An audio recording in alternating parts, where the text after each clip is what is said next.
As the Indians stepped up their raids in Kansas and in Colorado, the United States said, see, here's an opportunity to show you what we mean between hostiles and friendly. Um, Go take care of those hostiles.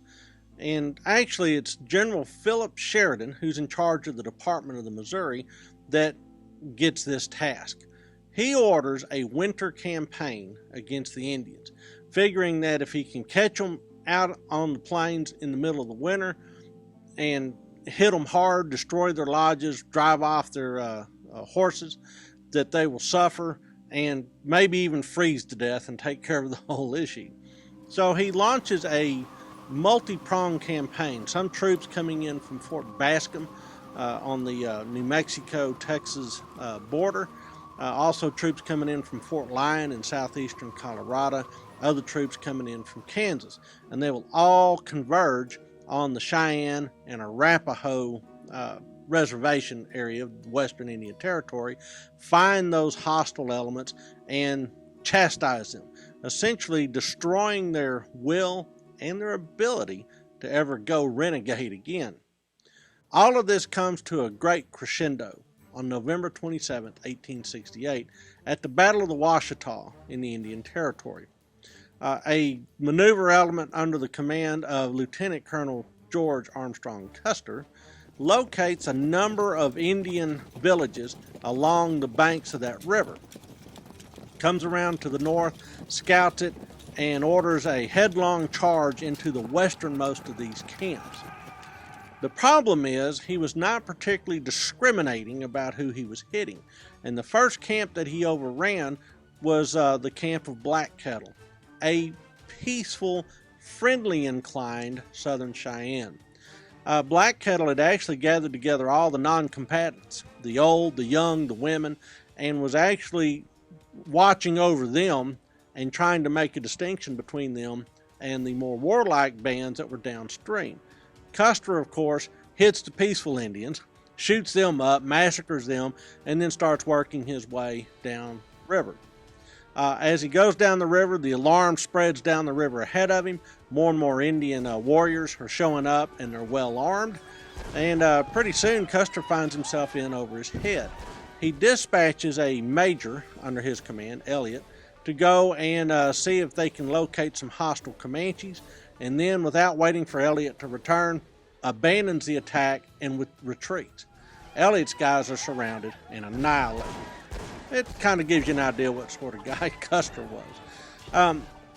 But in the long and short of it, the Battle of the Washita undermines any sort of friendly inclination that a bunch of these tribes had, and really starts to undo all that work. The Indians did figure something out, though. Clearly, the United States gets mad when you raid Colorado and Kansas. So perhaps they won't be as mad if we raid into Texas and Mexico. So now the stage is set for a conflict that really starts getting out of hand. Another outcome from the Battle of the Washita was that there is massive public outrage. There's a lot of advocates on behalf of the indigenous peoples of North America within the American public. The American citizens decided that, we are so ham-fisted when it comes to dealing with Indians. At the same time, the Indians decided that, we have to do whatever it takes to get along with these people. But there's also another road that emerges, and that is some Indians decided that there's no dealing with the United States government in any way, shape, or form. So now what had started as a great reset of Indian policy on the Great Plains becomes tangled and confused. For Texas, this means a step up and increase in raids on the frontier. By 1870, Texas officials claim that there has been nearly 10,000 horses and 50,000 head of livestock cattle stolen by Indians. Not only that, but the Indians have started to pick off kids, kidnapping them, within a day's ride of places like San Antonio and the state capital of Austin. The Comanches also picked up mules, but it was the children and the horses and the cattle that were really drawing a lot of the attention. And in fact, the Comanches were starting to feel a little more aggressive and a little more healed by this time in their nation's history. The reason being is that their population started to spring back. There were trading partners that were emerging. The old Comancheros from New Mexico had made their way to the reservation and out onto the Great Plains around the Llano Estacado, and were trading with the Comanches just like the old days. Now, this trade is officially illegal at this point, but the Comanches are happy for it, and so are the Comancheros. Well, there's also trade caravans coming in from places like Fort Smith, Arkansas. Again, illegal trade with the Indians, but the Indians are benefiting from it. Not only that, they're getting well fed, they're well housed, and they're well rested in their reservations. So, the Indians essentially have been provided a great base of operations from which to continue their raids to the south. Well, it's essentially the sheer volume coupled with the presence of white captives that drives the United States officials crazy. Clearly, there were some Indians that were abusing the reservation system. Again, they're holding to the idea of friendly Indians and hostile Indians, but the hostile Indians are only being facilitated by the reservation policy. It's nuts. The Indians would essentially eat the government-provided cattle, but then sell the cattle that they had stolen. And so the federal officials are going, all right, we can't do that. Whenever white captives were identified, the Indians would demand that ransom be paid for these children to be turned over to authorities.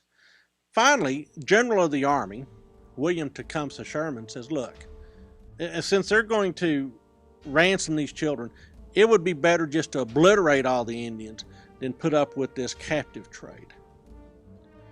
In June of 1870, the Comanche allies, the Kiowa, begin to act independently of the Comanches and start pushing into Texas looking for livestock and other things that they can steal and then sell to traders that are coming into the reservation.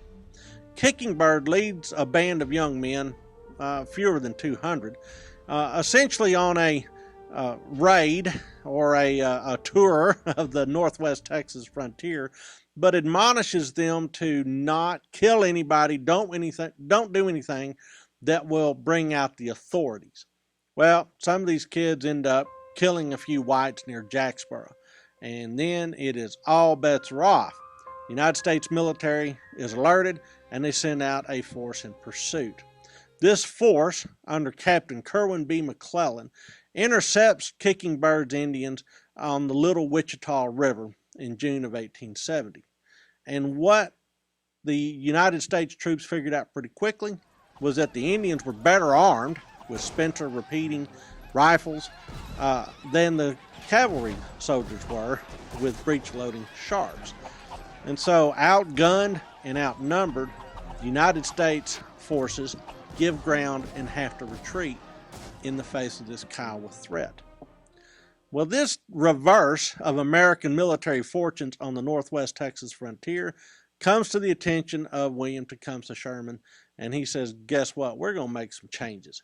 I'm going to do a number of things. First of all you sorry troops that are on the northwest Texas frontier, you're going away. I'm going to bring in a real live, honest-to-goodness man of action, Ranald Slidell McKenzie and the 4th United States Cavalry. Second thing I'm going to do is I'm going to go down to Texas and make an inspection tour of my own. I don't know if the Texans are just whining, if they're trying to game the United States and claim more losses than they can prove. I'm not sure what's really going on down there, but I will personally go down there and ride along that frontier and see for myself.